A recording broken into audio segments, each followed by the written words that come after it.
नमस्कार, स्वागत है आप सभी का। आप देख रहे हैं न्यूज 18 राजस्थान। आपके साथ मैं हूं नेता सिंह।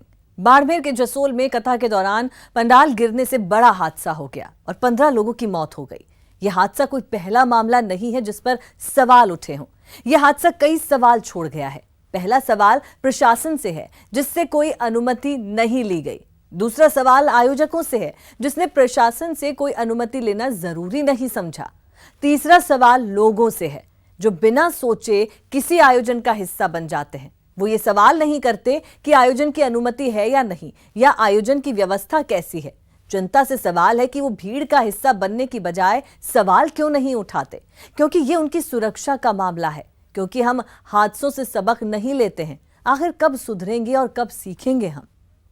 जसोल में कथा में कोहराम, पंडाल में आसमानी आफत, आंधी तूफान का रौद्र रूप, आफत के अलर्ट का मजाक, तूफान का कथा में तांडव, धराशायी पंडाल, दहशत में लोग, पंडाल में फैला मौत का करंट, कथा पंडाल बन गया काल, पंडाल में मच गई चीख पुकार, कथा में पसरा मौत का सन्नाटा, छिन गई कई परिवारों की खुशियां, मौत पर मुआवजे का मरहम, लापरवाह आयोजक, प्रशासन अनजान, क्या कथा की ली थी इजाजत, 15 मौतों का जिम्मेदार कौन, कब सुधरेंगे कब सीखेंगे। बाड़मेर के जसोल में रविवार को रामकथा के दौरान आए अचानक मौत के बवंडर ने 15 जिंदगियों को पल भर में खामोश कर दिया। तो वहीं आयोजकों और प्रशासन की लापरवाही पर सवाल खड़े हो गए हैं। वह तेज है, कथा को रोकना पड़ेगा। बहुत तेज है, पंडाल उड़ रहा है। लोग खाली कर दीजिए, निकलिए बाहर, सभी बाहर निकलिए। देखिए पंडाल ऊपर हो रहा। आप लोग बाड़मेर के जसोल में राम कथा चल रही थी। कथावाचक मुरलीधर महाराज हारमोनियम बजाते हुए कथा सुना रहे थे। तभी ठीक दोपहर 3:40 पर तूफान ने दस्तक। वह तेज है, कथा को रोकना पड़ेगा। बहुत तेज है, पंडाल उड़ रहा है। लोग खाली कर दीजिए, निकलिए बाहर, सभी बाहर निकलिए। देखिए पंडाल ऊपर हो रहा। कथावाचक की चेतावनी सुनकर लोग संभल पाते, उससे पहले देखते ही देखते पूरा पंडाल 3:45 पर ताश के पत्ते की तरह धराशायी हो गया। उस वक्त पंडाल खचाखच भरा हुआ था। करीब 1000 लोग राम कथा सुन रहे थे। पंडाल गिरने से अफरा तफरी मच गई। कई लोग पंडाल में दब गए। इस दौरान बिजली के तार टूटने से पंडाल में करंट भी फैल गया। टेंट में अटके कई लोगों की जिंदगी करंट के झटके से अटकी हुई थी। आनंद फानंद में बिजली कटवाई गई, लेकिन तब तक काफी देर हो चुकी थी। कई लोगों की मौके पर ही सांसें थम गई, जबकि जख्मी लोगों को फौरन अस्पताल पहुंचाया गया। मेन गेट है नहीं, मेन गेट खुला था। मेन गेट के अंदर से हवा घुस गई और है ये पंडाल नीचे गिर गया। और पंडाल नीचे गिरने के बाद में जनरेटर वाला ने लाइट काटी नहीं, 10 मिनट नहीं काटी। बहुत तड़प रहे, अफरा तफरी मच गई। राम कथा में बैठा था जो थोड़ी औंधी आई जने वो पोलो ने उड़ियो परो दौड़ वाली कोशिश करी थी तो माथे पड़ी और उन पर कंठ फैलियो और मार पानी में लगी थी। छोटी सोरी थी जो भाई गम गई 4 घंटा उला दी। बस मन ठान नहीं पड़ियो, कोई भी हो कंठ आयो ठान नहीं पड़ियो।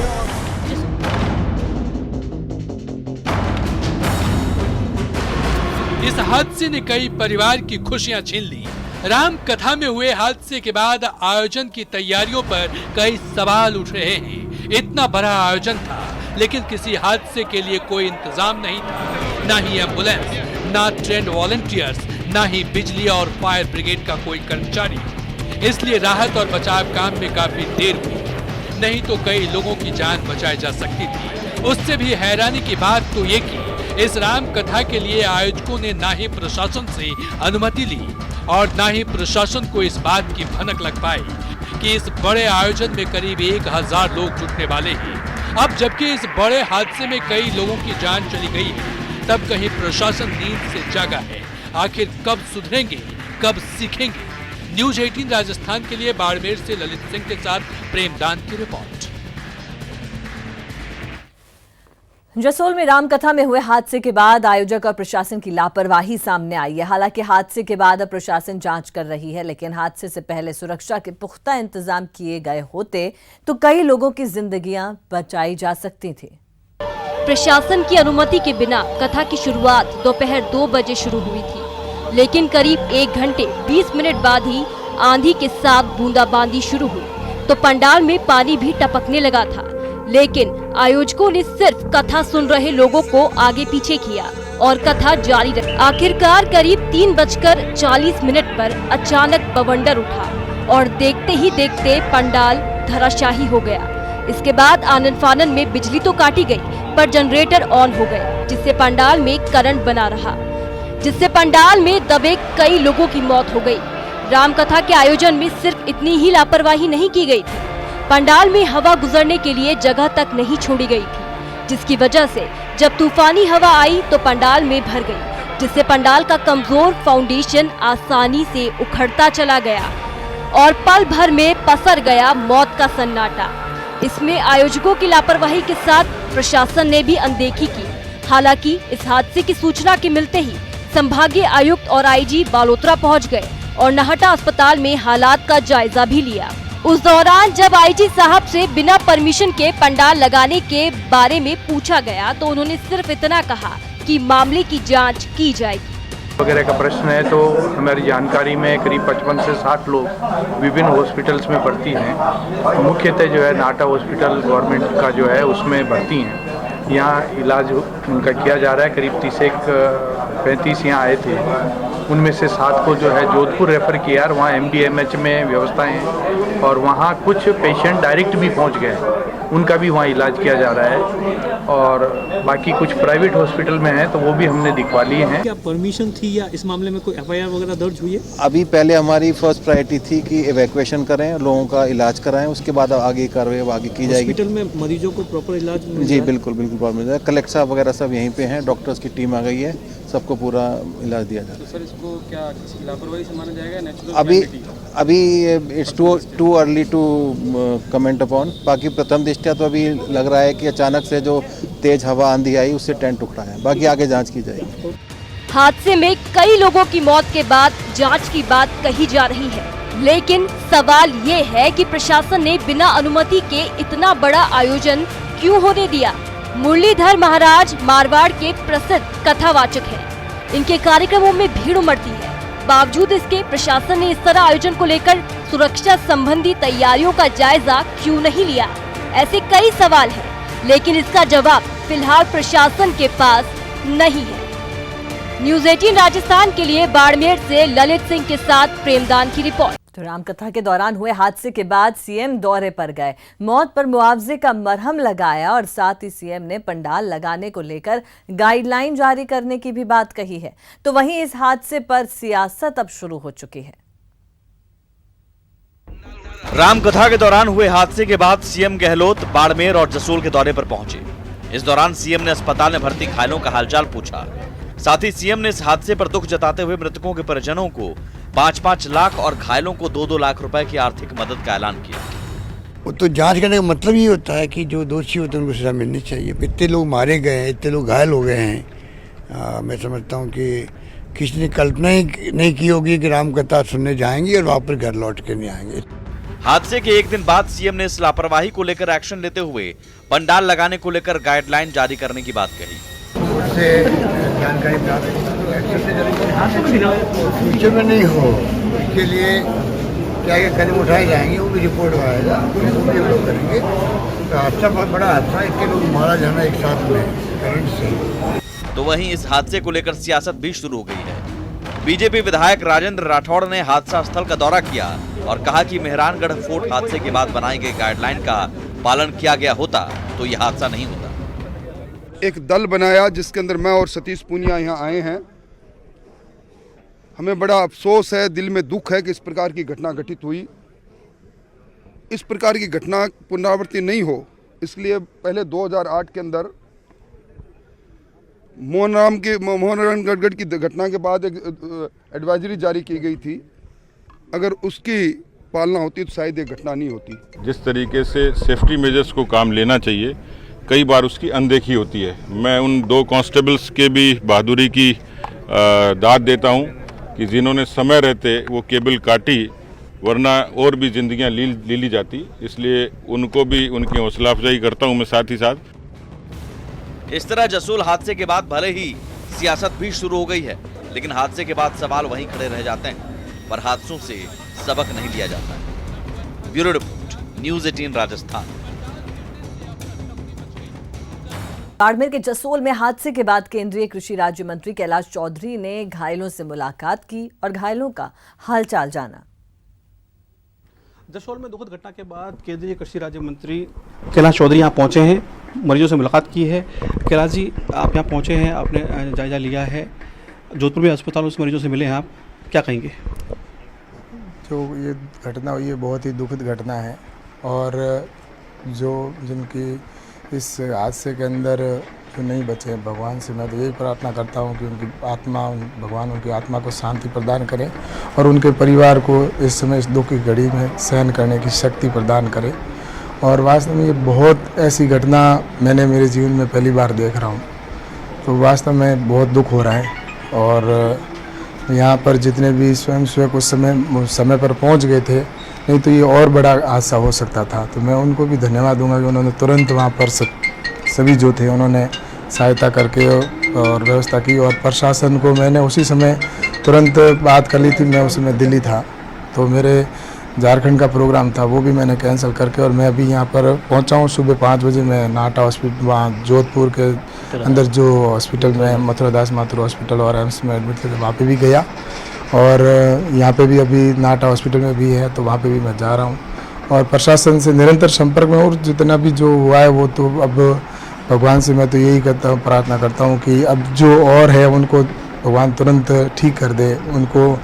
और मैं वहाँ जाकर जितना भी है जो परिस्थितियाँ हुई है अब उसका देखेंगे और इस दुख की घड़ी में उनके जो परिवार को सहन करने की शक्ति प्रदान करे, यही मैं तो कहना चाहता हूँ। अच्छा, कल जब घटना हुई थी तो अस्पताल में व्यवस्थाएं माकूली थी, कई मरीजों ने कहा था कि व्यवस्था ठीक नहीं है, राज्य सरकार से कुछ मांग करेंगे?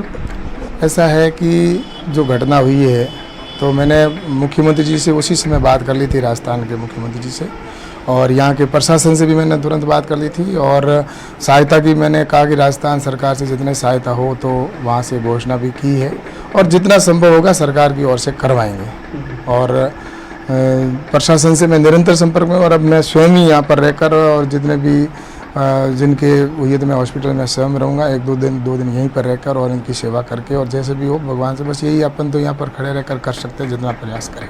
5 लाख की घोषणा की है राज्य सरकार ने, केंद्र सरकार की तरफ से आप बात करेंगे? कल प्रधानमंत्री ने खुद व्यक्त किया है। ऐसा है कि जो भी केंद्र सरकार से जो प्रावधान में है तो उसके भी प्रयास करेंगे। और राजस्थान सरकार से मैंने मुख्यमंत्री जी स्वयं से बात की है और उसके बाद में उन्होंने घोषणा भी कर दी है, और जितना ज़्यादा हो सकेगा उतना मैं राजस्थान सरकार से, और आज मुख्यमंत्री जी आ रहे हैं तो उनसे भी कहेंगे कि और ज़्यादा जितना हो सके उनकी सहायता करें। तो ये कैलाश चौधरी जी थे जो घटना के बाद यहाँ पहुँचे हैं, जोधपुर में मुलाकात की है मरीजों से, अब यहाँ पहुँचे हैं और यहाँ भी मरीजों से मुलाकात कर रहे हैं। इनका साफ तौर पर कहना है कि चाहे राज्य सरकार हो चाहे केंद्र सरकार, हर तरफ मदद मरीजों को और पीड़ितों को दिलाएंगे। सहयोगी शेर सिंह के साथ ललित सिंह, न्यूज़ 18 पचपदरा। बाड़मेर के जसोल हादसे में मौत की घड़ी में सामने आए 2 शख्स जिन्होंने इस दौरान अपनी जान पर खेलकर कई लोगों की जान बचाई। इनमें से एक है पुलिस कांस्टेबल दौलाराम, वहीं दूसरे का नाम है अक्षय। न्यूज़ 18 राजस्थान पर सुनिए कैसे बने ये दोनों बाड़मेर के सुपर हीरो। जसोल हादसे में 15 लोगों की मौत हो चुकी है और 60 लोग घायल हो चुके हैं। इन सब के बीच एक शख्स ऐसा भी है जिसने घटनास्थल पर तुरंत पहुंचे और सबसे पहले इन जनरेटर से वायर निकाला ताकि करंट जो फैल रहा था जिसके कारण सबसे ज़्यादा मौतें हुई हैं उस कैजुअल्टी को बढ़ने से बचा लिया। अक्षय जैन उनका नाम है। हमारे साथ अक्षय वटानी मौजूद हैं। अक्षय, पहले तो आपको बहुत बहुत शाबाश कि आपने बहुत अच्छा काम किया। क्या हुआ था एग्जैक्ट आप यहाँ पहुँचे थे तब? जब हमने देखा कि यहाँ पे कुछ बॉडीज़ और कुछ बंदे जो यहाँ पे गिरे हुए थे, हम लोगों ने ट्राई की उनको बचाने की। जैसे ही मैंने उनको हाथ दिया तो मुझे शौक लगा, और लिटरली हमारे साथ बहुत से बंदे थे उनको भी शौक लगा। तो मैंने लगा कि सप्लाई कहाँ से हो रही है, तो फिर हमें लगा कि यहाँ से, और फिर मैंने आके ये जनरेटर के तार तोड़े, फिर उनको जाके बचाया। फिर हमारे साथ एक कांस्टेबल जो यहाँ पोस्टेड है दौलत राम जो, वो भी थे, उन्होंने भी हमारा बहुत सहयोग किया यहाँ पे। फिर हम लोगों ने अंदर भी जाके बहुत से, लेकिन मैन वर्क से ये हो नहीं था क्योंकि बहुत ज़्यादा भारी भी था। तो फिर हम लोगों ने क्रेन्स भी मंगवाई। क्रेन आने से पहले ही सारा रेस्क्यू तो हो चुका था ऑलरेडी, लेकिन फिर हम लोगों ने यहाँ से बंदों ने, फिर पूरे जसोल गाँव के पूरे जितने बंदे थे यहाँ सब मौजूद थे, उन्होंने हाथ से खुद से हम लोगों ने यहाँ से लोड किया, यहाँ एम्बुलेंस वगैरह को कॉल किया, इमरजेंसी रेस्क्यू टीम्स को फ़ोन किया, जब तक यहाँ फिर बस वही था जो हम लोग किया। तो सबसे मेन करंट से ही मरे हैं? या मेजर जो भी यहाँ पे सब कैजुअलिटीज़ हुई है सब करंट से है, यानी 15 में से अराउंड 13 जो बंदे हैं वो करंट के हिसाब से ही उनकी डेथ हो चुकी है, और लगभग सब सीनियर सिटीजन ही है, और जो उनका चलना जो उनको कठिनाई थी, ये यहाँ के लोकल जी है, उनको चलने में प्रॉब्लम थी, उस हिसाब से चलता में भी उनका गिरने से या कुछ शॉक लगने से कुछ डेथ हो चुकी है। अच्छा, आप जब यहाँ पे थे आपने क्या देखा, मतलब आप कैसे पता चला कि ये हो गया है? मुझे सिर्फ इतना सा एक महसूस हुआ कि एक हवा का झोंका आया, मैं बाइक पे था तो मेरे को सिर्फ ये पंडाल जो है 50 या 40 फीट कम अप्रोक्सीमेट कुछ उड़ता हुआ दिखा, और सिर्फ वो दिखने से ही मैं भाग के यहाँ पे आ गया डायरेक्ट, और यहाँ पे आते ही सीधा वो जब तक आया जब तक सब डिस्ट्रॉय हो रुका था और करंट चल रहा था सप्लाई, और फिर जब हम लोगों ने यहाँ रेस्क्यू किया, फिर ये सब वायर रिमूव किए, उसके बाद जो रेस्क्यू टीम बहुत से जने डायरेक्ट अंदर चल गए, उनको भी यहाँ जो नॉर्मल बंदे जो रेस्क्यू टीम के थे उनको भी बहुत सी चोट आई है, किसी को हाथ में जलन हुआ है, किसी को शौक लगा है। ऐसा मैं कहा भी था जोर जोर से रड़ा कि बाहर आ जाओ, लेकिन वो लोग सब सभा में मदमस्त थे, बाहर निकले नहीं। तो बरसात ने पूरा टेंट ऊपर कर लिया तो हम बाहर भागे, बाहर भागने बाद टेंट नीचे गिरा, नीचे गिरने बाद हम जैसे ही लोगों को निकालने गए तो वो करंट ही करंट था अंदर, तो करंट था और करे क्या, करंट ही करंट है, बाकी कोई लोग था नहीं, सब दब गए अंदर। तो मैं दौड़ा, वो जनरेटर 2 लगे हुए थे, उसमें कोई ऑपरेटर नहीं था जनरेटर के बाद, तो मैं गया, वो वायर को जोर से खींचा तो वहाँ से वो वायर बाहर आ गया, बाहर आया तो वो क्या कि करंट दूर हो गया। फिर हम गए तो बिल्कुल ग्रामीण भी आ गए, जोर से लड़ाई हुई, तो वो आने के बाद में सबको निकाला।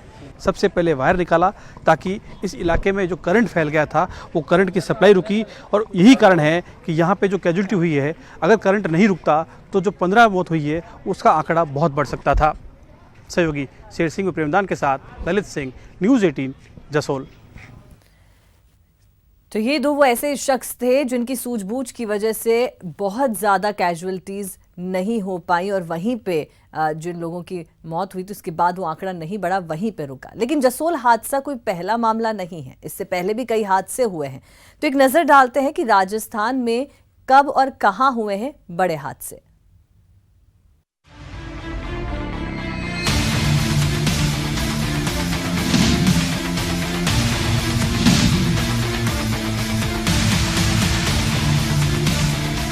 श्री गंगानगर में जुलाई 2018 में पदमपुर की धान मंडी में ट्रैक्टर प्रतियोगिता के दौरान अचानक टीन की छत गिर पड़ी। इस हादसे में 30 से ज्यादा लोग घायल हो गए। पदमपुर मंडी में किसानों का मेला चल रहा था। इस दौरान ट्रैक्टरों की ताकत आजमाने की प्रतियोगिता चल रही थी। इसी दौरान मंडी का शेड गिर गया और नीचे बैठे लोग इसमें दब गए।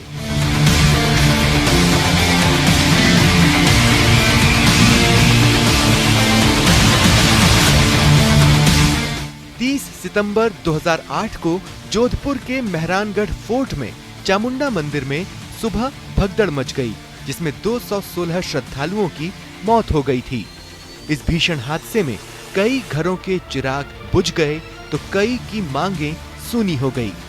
मेहरानगढ़ फोर्ट हादसे की जांच के लिए तत्कालीन राज्य सरकार ने न्यायाधीश जसराज चोपड़ा आयोग का गठन किया। कई बरस की लंबी जद्दोजहद और जांच के बाद इस आयोग ने अपनी रिपोर्ट राज्य सरकार को सौंप दी। इसके बाद प्रदेश में कांग्रेस और भाजपा की सरकारें बनी, लेकिन एक भी सरकार ने इस रिपोर्ट को सार्वजनिक करना उचित नहीं समझा। मृतकों के परिजनों को आज भी इस हादसे के कारणों को जानने का इंतजार ही है।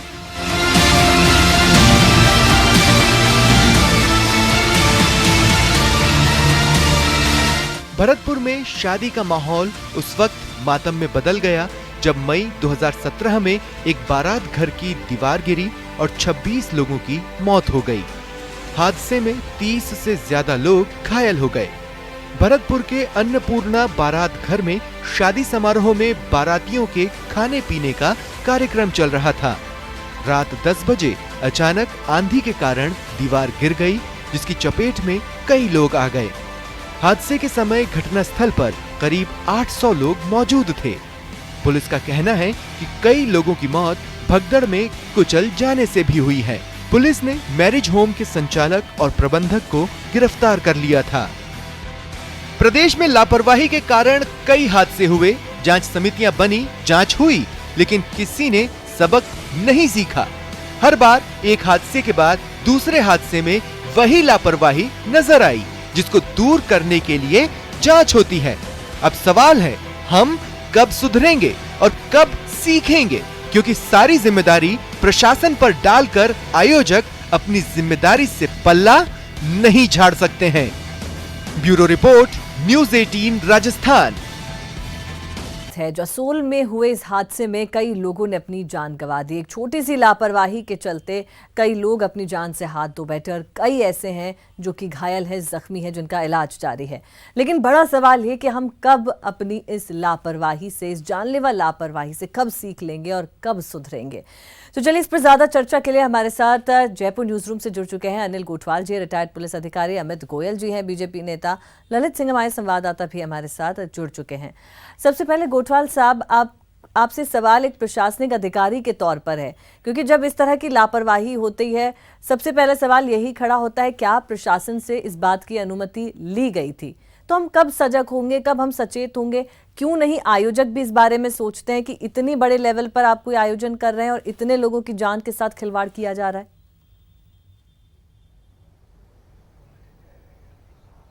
देखिए, आप बिल्कुल सही बोल रहे हैं ये, लेकिन हृदय विदारक घटना है, गंभीर घटना है और इससे सबक भी लेना चाहिए थे। राजस्थान में इससे पहले भी घटनाएं हुई, जैसा अभी आपने बताया, पदमपुर में हुई है, भरतपुर में हुई है, मेहरानगढ़ की घटनाएं हुई है, उनसे हम सीख नहीं ले पाए। ये एक विषय ऐसा है जहाँ पर कुछ ना कुछ प्रशासन को भी ऐसा सोचना पड़ता है और कुछ पॉलिटिकल विल भी काम नहीं करती है। जहाँ धर्म, विवाह या कुछ ऐसे सामाजिक कार्य होते हैं, उसके अंदर अगर कुछ इस तरह की भीड़ इकट्ठी होती है या कुछ आयोजन होता है तो उसको गंभीरता से प्रशासन भी नहीं लिया जाता है। जो ही अगर रोक लगाने की कोशिश करते हैं तो प्रशासन के ऊपर दबाव आता है कि ये धर्म के नाम पे है, ये समाज के नाम पे है, ये वैवाहिक है। लेकिन मेरा मानना यह है कि ये सब होने के बावजूद अब राजस्थान के अंदर सरकार को एक अच्छा स्टेप उठाना चाहिए और एक एक्ट बनाया जाना चाहिए इसके लिए। मैं आपको एक उदाहरण के तौर के ऊपर बताऊं कि जयपुर के अंदर शादियां हुआ करती थी और डीजे बजाया करते थे। डीजे बजाने के ऊपर काफ़ी शोर होता था। तब जो नॉइज कंट्रोल एक्ट है उसके तहत कार्रवाई होना शुरू हुआ, उनको समझाइश की। बैंड बाजे वाले जो आयोजन के अंदर सम्मिलित होते थे, हमने उनको बुला के और बातचीत की कि भाई अब आप इस तरह की ये ट्रॉली वगैरह ले जाके और नॉइज जो पॉल्यूशन फैला रहे हो इसको कम करिए। तो उन्होंने इस बात की सीख ली और उन्होंने स्वतः बंद कर दिया। अब यहाँ सवाल उठता है कि क्या इसमें प्रशासन की गलती है नंबर 1, क्या आयोजक की गलती है नंबर 2, और क्या सारा ये दोनों के बाद में तीसरा डालते गए ये तो प्राकृतिक आपदा है। प्राकृतिक आपदा से निपटने के लिए ही हमें कुछ ना कुछ गाइडलाइन बनी है या कुछ हमें इस तरह का एक्ट बनाना चाहिए।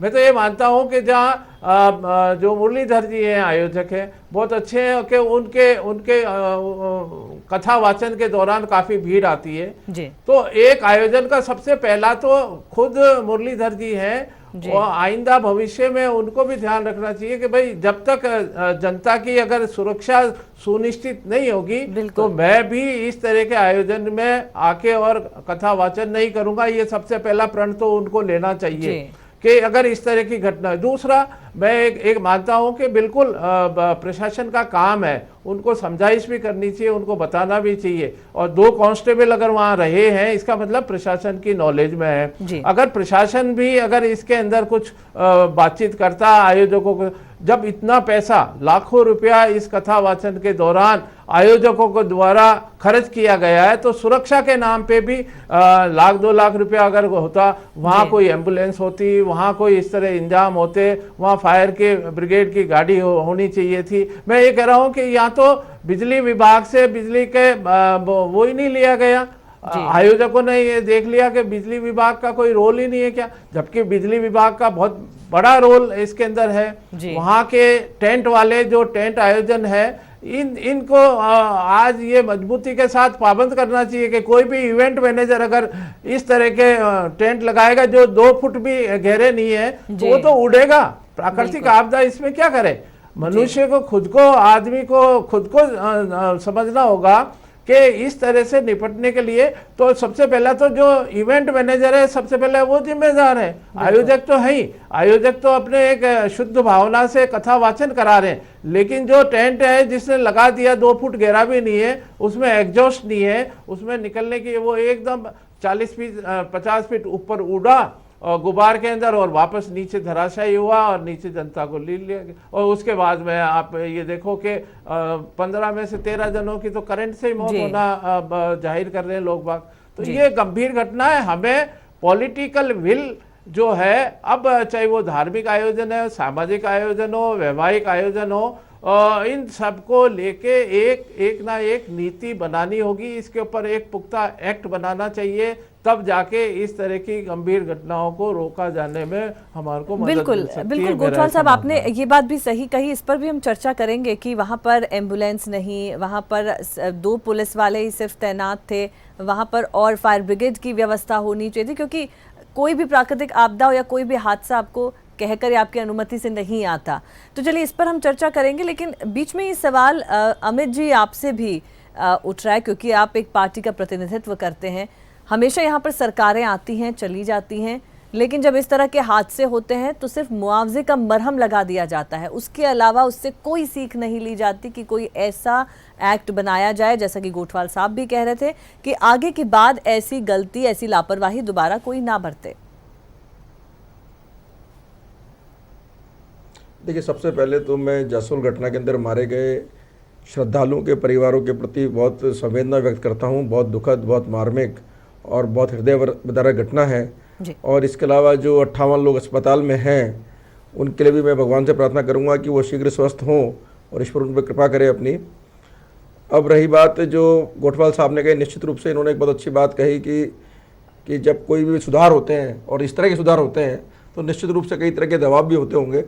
लेकिन ये तय है कि कल जो घटना हुई, उस घटना के अंदर राजनीति करने का विषय नहीं है, लेकिन परंतु अगर आयोजकों द्वारा अनुमति ली जाती सरकार प्रशासन से, तो निश्चित रूप से प्रशासन को एनओसी जारी करता तो मापदंडों की जांच करता। लेकिन प्रशासन की जानकारी में तो था और 2 कांस्टेबल भी वहाँ मौजूद थे, लेकिन उसके बावजूद भी प्रशासन ने उस पर जो गंभीरता दिखानी चाहिए थी, ये भाई इतना बड़ा आयोजन कर रहे हो, ये तो कथा स्टार्ट होने के समय पर 1.5 घंटे बाद की बात है कि वहाँ पर 1000-1500 लोग थे। अगर यही घटना शाम को 5-6-7 बजे के आसपास की होती, जब अंधेरा हो जाता है, और जहाँ संख्या मेरे हिसाब से जो 1000-1500 होती है वो 5000 भी हो सकती है, उस टाइम पर अगर ऐसी घटना होती, रात का समय होता, तो कितनी जनहानि हो सकती थी। तो मैं समझता हूँ आप और हम आज बहुत दुख मना रहे होते इस बात को लेकर भी। तो मेरा मानना है निश्चित रूप से, अभी राठौड़ साहब का आपने स्टेटमेंट दिखाया कि मेहरानगढ़ दुर्घटना के बाद में एक एडवाइजरी जारी की गई थी और कहीं ना कहीं एडवाइजरी पर फॉलो नहीं किया गया। फॉलो किया होता तो शायद ऐसी दिक्कत नहीं होती। मैं समझता हूँ कोई भी सरकार हो, बीजेपी की हो, कांग्रेस की हो, कोई भी नहीं चाहता कि उसके राज्य में इस तरह की घटना हो, जनहानि हो, लोगों की मृत्यु हो इस तरह से। लेकिन निश्चित रूप से कहीं ना कहीं प्रशासन अपनी जिम्मेवारी में विफल रहा और मैं समझता हूँ कि इसकी निश्चित रूप से गाइडलाइन बन के सख्त रूप से फॉलो होनी चाहिए। बनाकर उसको डब्बे में डाल दिया जाएगा, छोड़ दिया जाएगा, तो उससे कोई फायदा नहीं है। क्योंकि गाइडलाइन तो अभी भी बनी हुई है, प्रशासन से अनुमति लेने की गाइडलाइन है। इतना बड़ा आयोजन होता तो लेनी चाहिए और प्रशासन की जानकारी में पुलिस वाले मौजूद है मौके पर, फिर पुलिस प्रशासन ने उस पर सख्ती नहीं करी, भाई आप अपने नॉर्म्स चेक कराइए, आपने पूरी जो जरूरत है उसको पूरा किया कि नहीं किया, टेंट सही लगा लगा, बिजली के इंतजाम सही है कि नहीं। गोयल साहब ये बताइए, आप कह रहे हैं कि गाइडलाइन सरकार के नियम बनाने से नहीं होगा। सरकार के नियम गाइडलाइंस हैं, गाइडलाइंस पहले से बनी सिर्फ नियम गाइडलाइंस पहले से बनी हुई हैं, लेकिन जब आपकी सरकार थी तब भी इस तरह का हादसा हुआ भरतपुर में, हमने देखा। अनीता जी, मैं आपको बता दूं, मैं कह रहा हूं गाइडलाइन सिर्फ बनाने से नहीं होगा, प्रशासन को उसको सख्ती से फॉलो भी करना पड़ेगा। भरतपुर की जो घटना बता रहे हो, वो एक शादी के दौरान वहाँ पर लोग मौजूद थे और शादी का पूरा बना हुआ था। आजकल शादियों के अलग अलग पैलेस बने हुए होते हैं, यहाँ शादी का इंतजाम होता है। अब वहाँ पर वो दीवार गिर गई। अब वो ऐसी घटना है जिसका कोई पूर्वानुमान नहीं लगा सकता कि भाई इस तरह की हवा से दीवार गिर जाएगी और दीवार के नीचे इतने लोगों के साथ में हादसे के अंदर काल कल्पित हो जाएंगे। लेकिन मैं मानता हूं कि जब मौसम ऐसा हो और जब इस तरह का आयोजन हो कि वहाँ पर 1500, 2000, 5000 लोग इकट्ठे होने वाले हो, तो निश्चित रूप से प्रशासन को थोड़ी गंभीरता रखनी चाहिए और गंभीरता रखकर जांच करनी चाहिए कि सारे के सारे सुरक्षा मानकों को पूरा किया गया कि नहीं किया गया। अब ये लापरवाही निश्चित रूप से हुई है, मैं इस पर राजनीति नहीं करना चाहता हूँ, हमारे मुख्यमंत्री जो प्रदेश में अशोक गहलोत जी हैं, कांग्रेस के मुख्यमंत्री हैं, उन्होंने कहा है कि दोषियों को बख्शा नहीं जाएगा और निश्चित रूप से जांच होगी। तो मैं समझता हूँ जांच हो और दोषियों को बख्शा नहीं जाएगा तो प्रशासन पे दबाव रहेगा कि वो भी आगे से इसको फॉलो कराएंगे, तो निश्चित रूप से आगे ऐसी दुर्घटनाएं नहीं होंगी। और आप और हम सब यही चाहते हैं कि आगे ऐसी दुर्घटना नहीं हो। जी बिल्कुल बिल्कुल गोयल साहब, हम यही चाहते हैं। जैसा कि अगर मेहरानगढ़ के वक्त की जब बात करें, जब वो इतना भीषण हादसा हुआ था, उसके बाद में जो रिपोर्ट, जो आयोग बना था जस्टिस चोपड़ा वाला, उसकी कोई रिपोर्ट सार्वजनिक किसी भी सरकार ने नहीं की। आज तक लोग सिर्फ ये सवाल करते रहते कि वो हादसा किन कारणों से हुआ, वो आज तक पता नहीं चला। शायद किसी सरकार ने जहमत उठाना जरूरी नहीं समझा कि उन कारणों को सबके सामने, जनता के सामने लाया जाए। तो क्यों नहीं कोई भी सरकार हो, चाहे आपकी हो चाहे कांग्रेस की सरकार हो, ऐसा कोई रूल रेगुलेशन बनाया जाए, कोई एक्ट बनाया जाए कि कोई दोबारा इस तरह की गलती ना करे, ना कि हम उस गलती के बाद हम पछतावा करें कि क्यों नहीं प्रशासन को चेताया गया, क्यों नहीं किसी ने इस पर ध्यान दिया। देखिए, इसमें यही विषय है, जब आप किसी ऐसे आयोजन की सरकार से अनुमति लेते हैं, प्रशासन से अनुमति लेते हैं, या प्रशासन उसकी जांच करता है, तो निश्चित रूप से वहाँ पर वो देखता है कि भाई यहाँ आग अगर लग जाएगी तो कौन कौन से इंतजाम होना चाहिए। दूसरा, पांडाल लगाए तो पांडाल में हवा पास होने की जगह है कि नहीं है। अगर मान लीजिए इतना बड़ा आयोजन है तो कोई बीमार हो जाएगा तो एम्बुलेंस होनी चाहिए कि नहीं होनी चाहिए। ये सारे काम के मैं समझता हूँ नियम बने हुए हैं। तो निश्चित रूप से कहीं ना कहीं आयोजकों की तो ये रहता है कि भाई हम राम कथा करा रहे हैं, इतने श्रद्धालु आ रहे हैं, हमको बहुत सारा पुण्य मिलेगा। इस तरह के धार्मिक आयोजन से पुण्य मिलने के हमारे संस्कार है, हमारी संस्कृति में लिखा हुआ है, तो वो उस नाते से सारा काम करते हैं। लेकिन कहीं ना कहीं वो भी इस बात की लापरवाही कर देते हैं कि हमको प्रशासन से पूरी अनुमति लेनी चाहिए। और प्रशासन जिसकी जिम्मेवारी है कि इस तरह का आयोजन हो, तो उस आयोजन से पहले उसको ये कहे कि पूरे नॉर्म्स पूरे करो, उसकी निश्चित ज़्यादा लापरवाही है, उसको तो करना ही चाहिए। तो मैं समझता हूँ कहीं ना कहीं प्रशासनिक लापरवाही इसके लिए जिम्मेवार है। और इस तरह के नज़ीर इस बार पेश होनी चाहिए कि आगे से प्रशासन की जानकारी में ऐसा कोई आयोजन हो तो निश्चित रूप से बिना नॉर्म्स के वो नहीं हो, जिससे इस तरह की दोबारा कोई घटना हमारे सामने नहीं है। बिल्कुल बिल्कुल गोयल साहब, हम भी यही उम्मीद करते हैं कि जो मौजूदा सरकार है वो कुछ इस तरह का एक्शन ले। साथ ही सीएम ने ये भी कह दिया है कि जिनकी लापरवाही सामने आई, कार्रवाई की जाएगी, सख्त कार्रवाई होगी। उम्मीद यही कर रहे हैं, हर कोई आज इसी उम्मीद में है कि शायद जो लोग अब इस उम्मीद दुनिया में करनी चाहिए नहीं कि है, ऐसा कुछ करें जिससे आगे ऐसी घटनाएं नहीं हो। जी बिल्कुल, उनके साथ न्याय हो, यही सब चाहते हैं। चलिए एक बार रुक कर लेते हैं, हमारे सहयोगी ललित सिंह हमारे साथ जुड़े हुए हैं। ललित जी, इस तरह का भीषण लापरवाही के बाद, ये जानलेवा लापरवाही इसे कहेंगे, प्रशासनिक तौर पर बहुत बड़ी लापरवाही ये सामने आई है। ऐसे में अभी तक हालांकि सीएम वहां पर पहुंच चुके हैं, तमाम नेता राजनेता वहां पर पहुंचे हैं, मृतकों के परिवारजनों से वो लोग मिल रहे हैं, अस्पताल में जाकर घायलों को देख रहे हैं, लेकिन कब ये सिलसिला थमेगा, ये बहुत बड़ा सवाल है।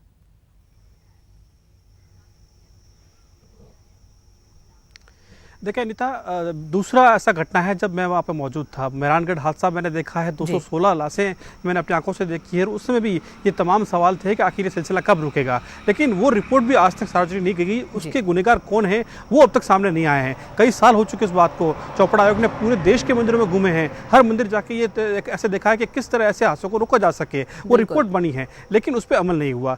जहाँ तक इस पूरी घटना की बात करें, कल से हम यहाँ पे मौजूद हैं, कई ऐसी बातें सामने आई है। आप देखें कि सिर्फ स्कूल प्रशासन को एक लेटर दिया गया कि हमें ये आयोजन करना है और आयोजन पे पंडाल लग गया, आयोजन शुरू हो चुका, लेकिन वहाँ पे सुरक्षा के इंतजाम नहीं थे।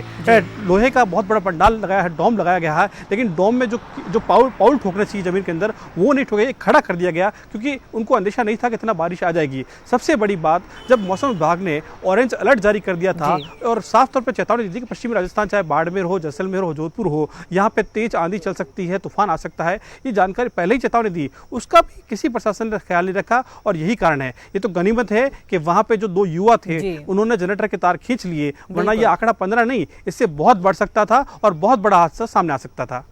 जी बिल्कुल बिल्कुल ललित जी, ये बात अब एकदम सही है, क्योंकि यहाँ पर देखिए घोर लापरवाही किस तरह की। गोठवाल साहब, आपने सुना क्या, कुछ हमारे वरिष्ठ सहयोगी थे, उनका कहना था कि जब ये मौसम विभाग द्वारा अलर्ट जारी किया गया, आप भी ये बात कह रहे थे कि जो आयोजक थे, जो इवेंट मैनेजमेंट वाले थे, जिन्होंने ये टेंट वगैरह लगवाया, उन्होंने कितनी बड़ी लापरवाही यहाँ की, और सिर्फ एक छोटा सा लेटर दे दिया गया स्कूल को कि यहाँ पर एक आयोजन करना है, जिसमें ना लोगों की संख्या लिखी गई थी, ना ही ये कहा गया था कि इतनी व्यवस्था होनी चाहिए या इतने लोग यहाँ पर आ सकते हैं। कितनी बड़ी लापरवाही। देखिए, आज तक एडवाइजरी जारी की गई है। जी। एडवाइजरी का मतलब ये होता है कि भाई ये आप सुरक्षा के मानक इन कार्यक्रम के अंदर रखें जी। या ये रखेंगे, इस तरह का उनका एक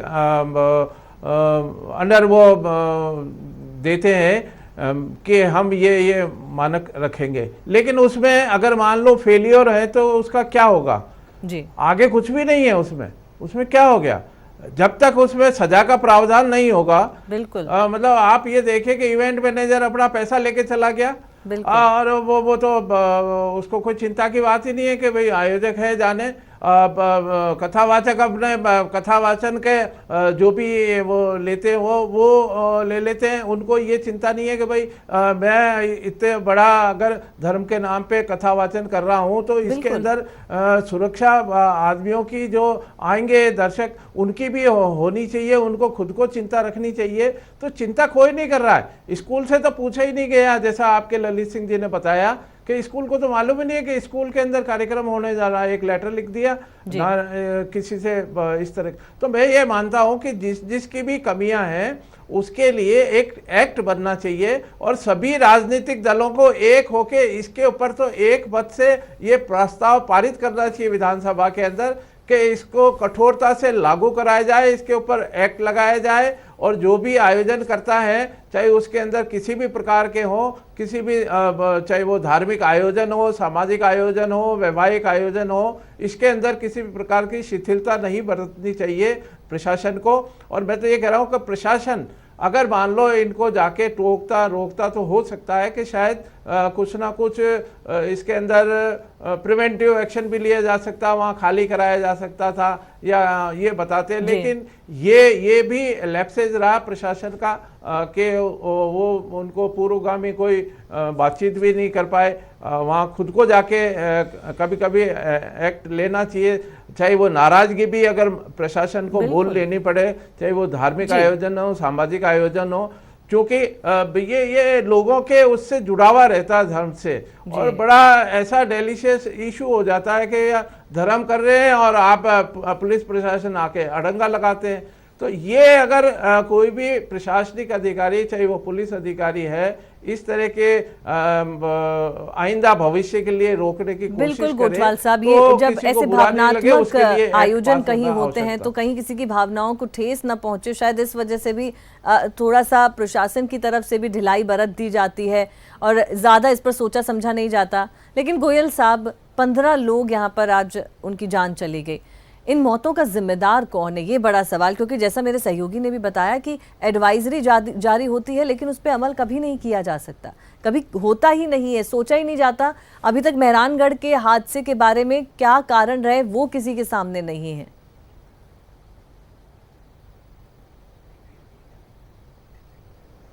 देखिए, निश्चित रूप से मैं मानता हूँ कि जो घटना हुई वो बहुत दुखद है। अब इसके लिए कौन जिम्मेवार है? क्या इसके लिए पूरी तरह प्रशासन जिम्मेवार है? क्या इसके लिए पूरी तरह आयोजक जिम्मेवार है? क्या इसके लिए आप प्रकृति को जिम्मेवार ठहरा देंगे? अलग अलग बातें, अलग अलग लोग अलग अलग बातें कह सकते हैं। लेकिन मैं मानता हूँ निश्चित रूप से हमें ये सोचना चाहिए कि ये दुखद घटना हुई है, इसके लिए जो दोषी हैं उन पर तो कार्रवाई हो और आगे से भविष्य में ऐसी दुर्घटना न हो, इस पर हम क्या सकारात्मक काम कर सकते हैं। आज आपने इतने अच्छे इशू पर डिबेट रखी या हमको बुलाया, बोलने का मौका दिया जी। तो मैं समझता हूँ विषय ये होना चाहिए कि किस तरह से इसमें और सुधार किए जा सकते हैं जिससे आगे ऐसी दिक्कत नहीं हो, ऐसी गलतियां नहीं हो और प्रशासन के स्तर पर भी गलती नहीं हो और जो आयोजक होते हैं वो भी इस बात को समझें कि इस तरह की दुर्घटनाएं होने से कितनी बड़ी जनहानि होती है, कितने परिवार बिल्कुल खत्म हो जाते हैं। तो मैं समझता हूँ सामाजिक चेतना भी आपको जगानी पड़ेगी, प्रशासन के तौर पर सख्ती भी करनी पड़ेगी, एक नियम कायदे कानून भी बनाने पड़ेंगे, लोगों को जागरूक भी करना पड़ेगा। कुल मिलाकर हर स्तर पर काम होगा, उससे भविष्य में इस तरह की घटनाएं नहीं होंगी। अब इसके लिए कौन जिम्मेवार है? निश्चित रूप से प्रशासन लापरवाह है, प्रशासन की गलती है, प्रशासन इसमें दोषी है, इसमें कोई किंतु परंतु नहीं है। क्योंकि जो ऑरेंज अलर्ट जारी था मौसम के लिए, हवाएं आने वाली थी, अगर प्रशासन अलर्ट होता, आप देखिए उड़ीसा में इतना बड़ा तूफान आया और वहां की सरकार जागरूक थी तो वो तूफान आगे चला गया, बहुत कम नुकसान हुआ। नेचुरल डिजास्टर के बहुत सारे आजकल काम होते हैं जिसके पर काम किया जाता है तो निश्चित रूप से नुकसान कम होता है। वायु आया, गुजरात में सरकार पूरी तरह अलर्ट के ऊपर थी तो नुकसान बहुत कम हुआ। तो मेरा मतलब कहना है कि नेचुरल डिजास्टर से निपटा जा सकता है लेकिन उसके लिए पूर्व तैयारी भी करनी पड़ती है और उसी तरह की विल पावर भी चाहिए। तो कहीं ना कहीं ऑरेंज अलर्ट जारी था, तो प्रशासन की ये जिम्मेवारी थी कि निश्चित रूप से वहां पर इतना बड़ा आयोजन हो रहा है, यहाँ पर कहा कि पूरी विल पावर वाली बात बिना जो कि नॉर्म्स के गोठवाल पूरे साहब होने नहीं देता। जी, गोठवाल साहब भी बार बार ये कह रहे हैं कि एक विल पावर होना चाहिए। गोठवाल साहब इसमें एक पॉइंट यहाँ पर ये भी जुड़ जाता है कि एक सामूहिक जिम्मेदारी, तो खैर प्रशासन की तो यहाँ घोर लापरवाही है ही, लेकिन एक सामूहिक जिम्मेदारी भी बन जाती है। जैसा कि आपने बोला कि जो वहाँ पर बाबा जो बैठे थे, जो कि कथावाचक हैं, उनको भी इस तरह का कदम उठाना चाहिए। साथ ही जो जनता है उन्हें भी सोचना चाहिए कि हम किस जगह पर जा रहे हैं, कहीं ऐसा तो नहीं कि हमारी जान को वहाँ पर खतरा हो, ऐसा तो नहीं वहाँ बहुत ज़्यादा भीड़ है, कैसी वहाँ पर व्यवस्थाएं हैं। थोड़ा सा हम लोगों को भी इस चीज़ को लेकर जागरूक होना ज़रूरी है। नहीं, जागरूक तो होना ही है। जनता तो इसी विश्वास के साथ जा रही है ना। जनता तो वहाँ यही है कि पुख्ता प्रबंध किए गए होंगे, जनता उस धर्म कथा को सुनने जा रही है, वो एक बहुत अच्छे उद्देश्य से वहाँ जा रही है। उनको इस बारे में अगर ऐसा हो तो जनता जाए नहीं, लेकिन जनता भावुक है, भोली है हमारी, और जनता को अगर अपन ये समझाएंगे, लेकिन हाँ उनको समझाइश करने की जरूरी है कि जनता भी समझे, इसको देखे। लेकिन ये फिर प्रशासन का क्या मतलब हो जाता?